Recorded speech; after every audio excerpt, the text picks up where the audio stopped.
So, Steam has come out swinging, taking on Nintendo, giving everybody the Nintendo Switch Pro that they actually wanted, but coming in and offering it through Steam so that now you can play all Steam games mobily, which is crazy. I did not expect this. Did anybody see this coming? I didn't. There was like a leak. That was the only reason why. But if you had asked me if this was something they would do, I'd say no. It sounds goofy as hell. Suspected it because Jacob told me about the leak. So Yeah. We talked about it on the Tuesday show like a couple weeks back. Yeah.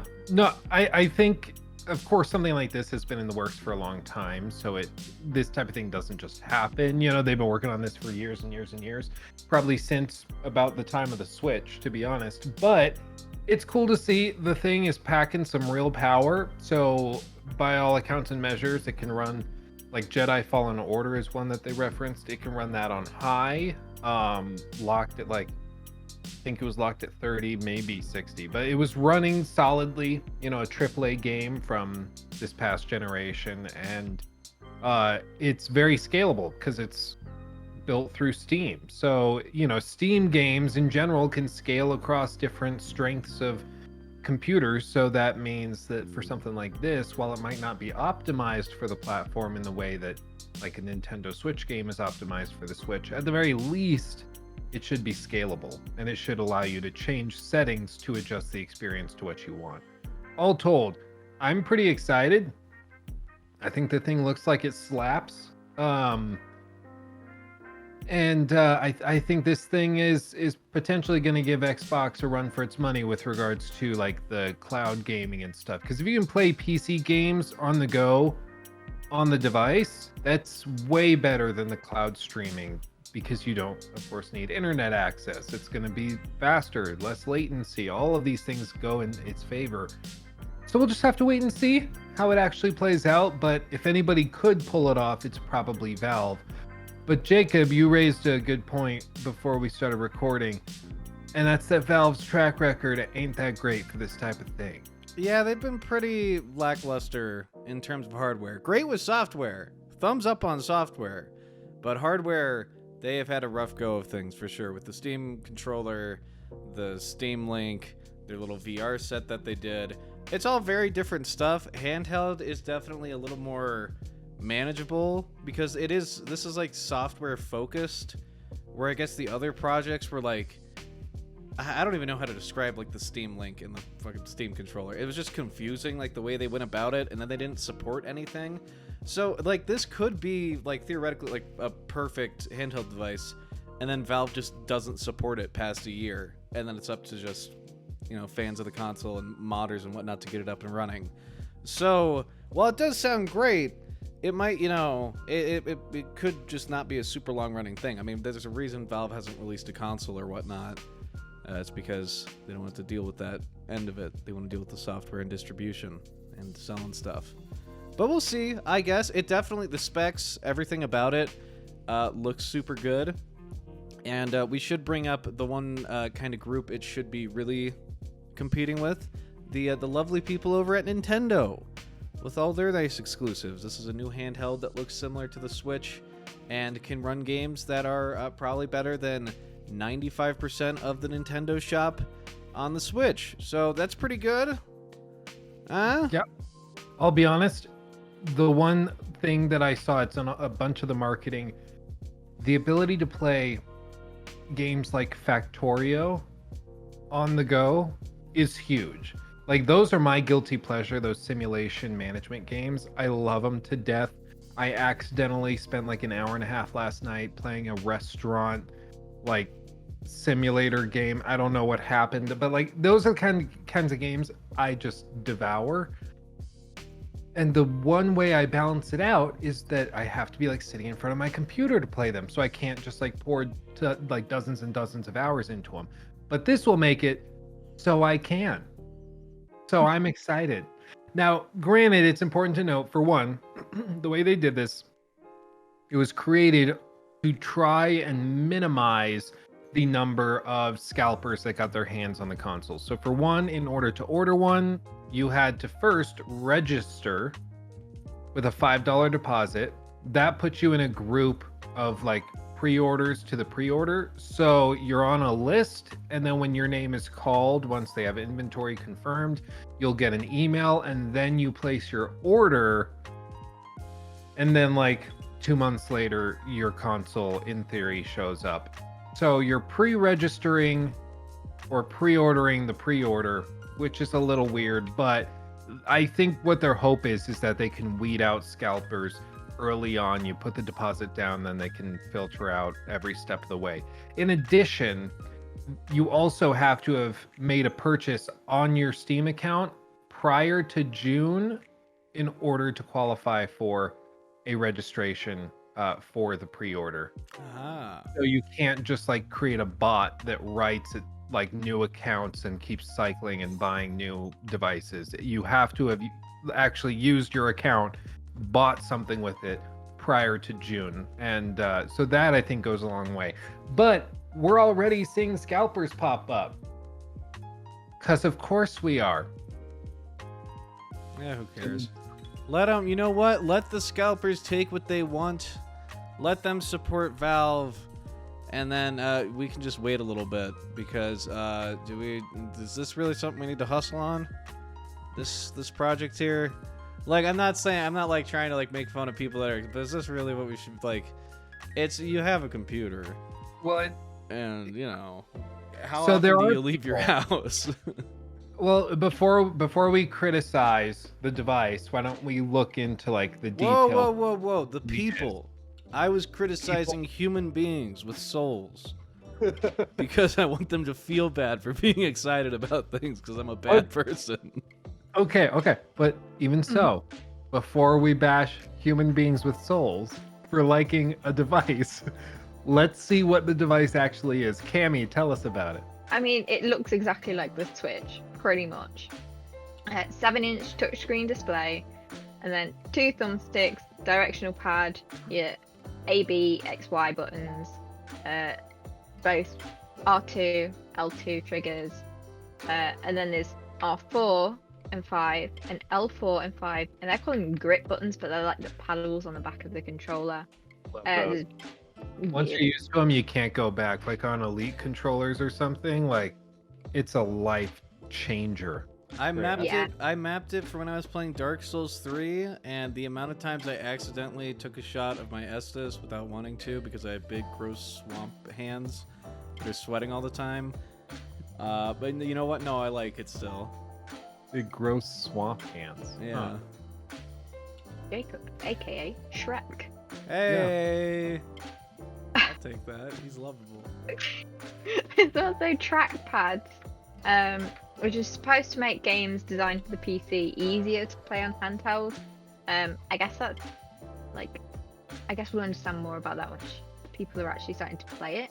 Yeah, we talked about this on stream yesterday. We looked at some of the promotional videos, and in most of the clips they showed, if a game required like a cursor, a mouse cursor, they were using the trackpad, which is the little square section underneath the sticks.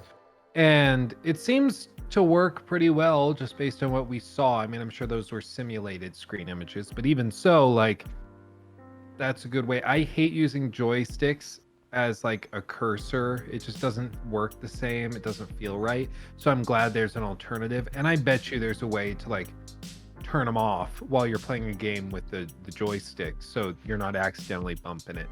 So, but like you said, we'll see. Yeah. Max battery life is 8 hours. They've quoted like 2 to 8 depending on like how far you're pushing the system. USB-C jack for charging peripherals and playing on monitors or TV. Wi-Fi, slot up a micro SD, and I'll let Luke take the last point because I think that's his baby. For which one? For the Bluetooth? Oh, you don't even. What? Luke complains so much he forgets what he complains about sometimes. Well, Bluetooth, Luke. Yes, Bluetooth. You went through a rant last week. You were throwing stuff, screaming and stomping your big feet around. was wearing a turtleneck. I was on one. Sorry, the cats are wrestling behind me. Yes, Bluetooth. It just goes to show, for one, I don't know if it's just because they don't have detachable controllers, so they don't need to use Bluetooth bandwidth for that. But either way, you can use Bluetooth headphones with this. Doesn't matter if they're AirPods, if they're Samsung Galaxy Buds, doesn't matter what the headphones are, they're Bluetooth. It'll work with it. It's about damn time we had a handheld that supported that. The USB-C connection works great. I'm glad to see that. It's about time everybody moved to that standard. So that's cool to see. One important note though. So they do have a dock, like Cammy mentioned, where you can project this thing onto your TV or monitor. You can plug keyboard and a mouse into the dock, so you can even use it as like a gaming PC projecting to your monitor, which is kind of cool. The dock is sold separately. We don't know how much it is. I've heard mixed messages. Some different things are saying that you can use just a powered USB-C hub, and that will also work as a dock, but I don't know if that's been confirmed by Steam themselves. I don't know if that's the case. But either way, like, I think that this could technically and theoretically change a lot, especially for kids like going to school or in high school. Maybe they can't afford a full gaming PC or something. You could get this, it doubles as your Switch, you can take games on the go, and then you get home, you can plug it into your dad's hand-me-down monitor and keyboard, and all of a sudden you got a gaming PC. Like, boom. What I think will be interesting is to see if developers come in and support like native streaming for this thing, because they say that you can install separate operating systems and stuff to it. This is running a native, like, custom built Steam OS, so probably it won't work on day one that way. But especially if you could turn this into the end all be all little gaming device on the lower tier, especially for kids and teens, this could be a game changer in a way that the Switch has never tried to be. You know what?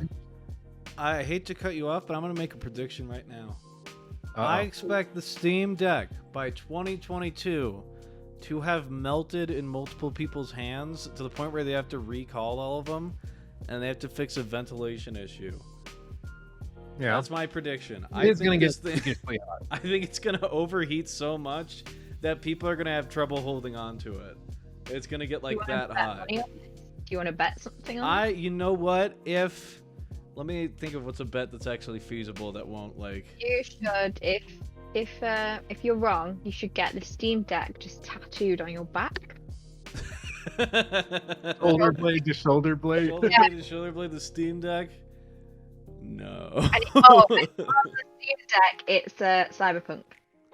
Oh yeah, God, no! That's disgusting. I'll Shit, what could I do? I don't do a lot. Oh, of we stuff. just touched you what to do. I'm not doing that. That's outside of the realm of reason. I'm serious. I think this thing's going to overheat to the point that people are going to have trouble holding on to it, trying to play some of these bigger games.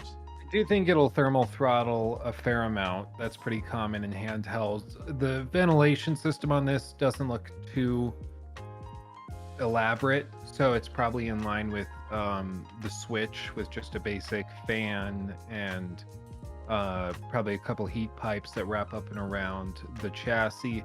It kind of looks like, I don't know what the build quality is or the actual body of it is. One thing that some devices do is they actually use the body of the device, the chassis, to dissipate heat. My Ninja Atmos, which is just like supposed to be used like when you're filming off of a DSLR, you record onto that. It's got a bigger display so you can preview, but I use it as like a portable capture card.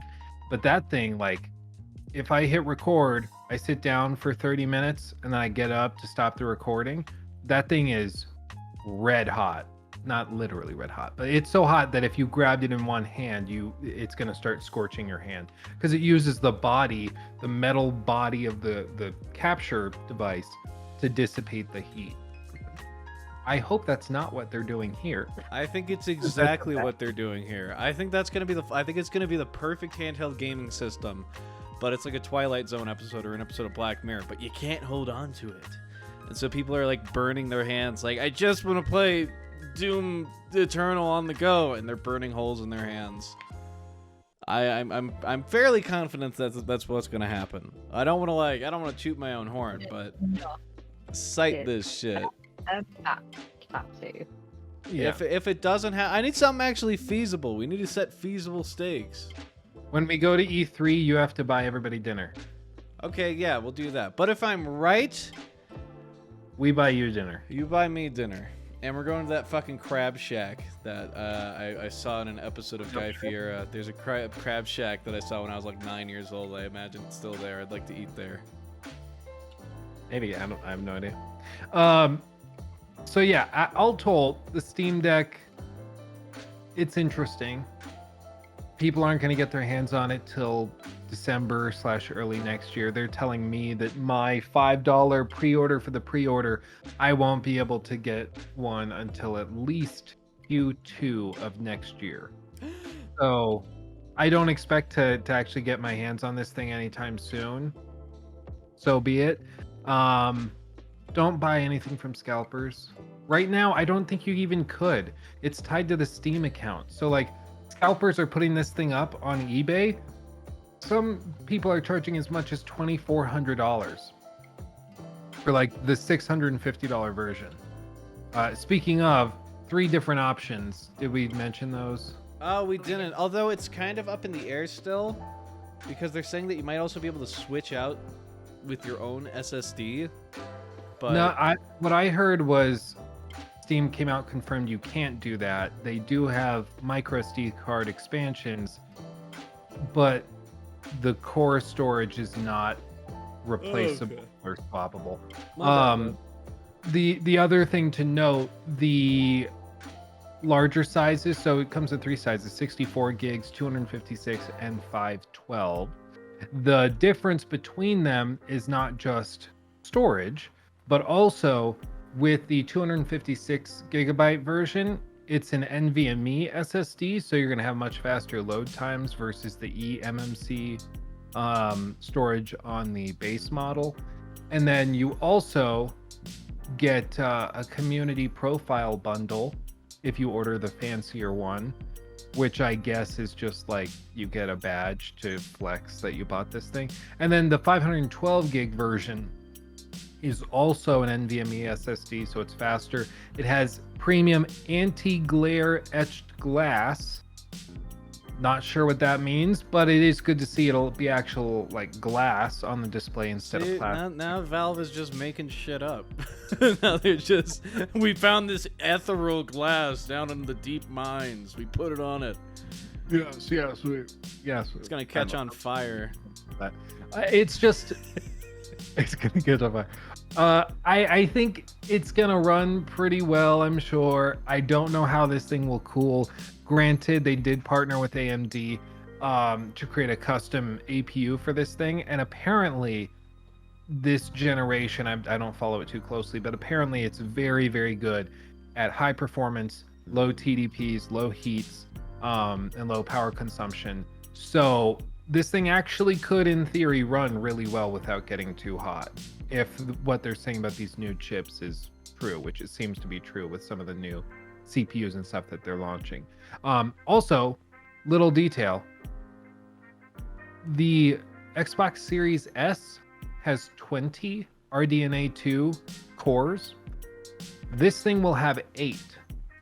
So it's a pretty meaty handheld for being a handheld. Granted, like the Switch doesn't have any, and the Switch is like a 50th of this thing's strength. So I'm thoroughly intrigued. We'll see if it actually can do anything notable. But the fact that there's been so much hype and excitement, I think, indicates that at the very least the interest is there, and Steam should work their butts off to get this in people's hands and keep people excited about it, because I think it is exciting. I mean, it shows just how stupid Nintendo was for not actually giving a Switch Pro.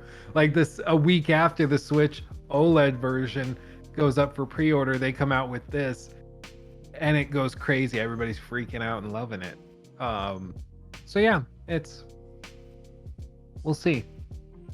We'll see. That's my story.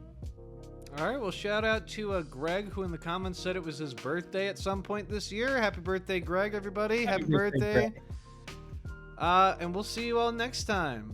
Remember, we got the bet going. I do believe it's going to burn people's hands and possibly light on fire. See you next time. Bye bye.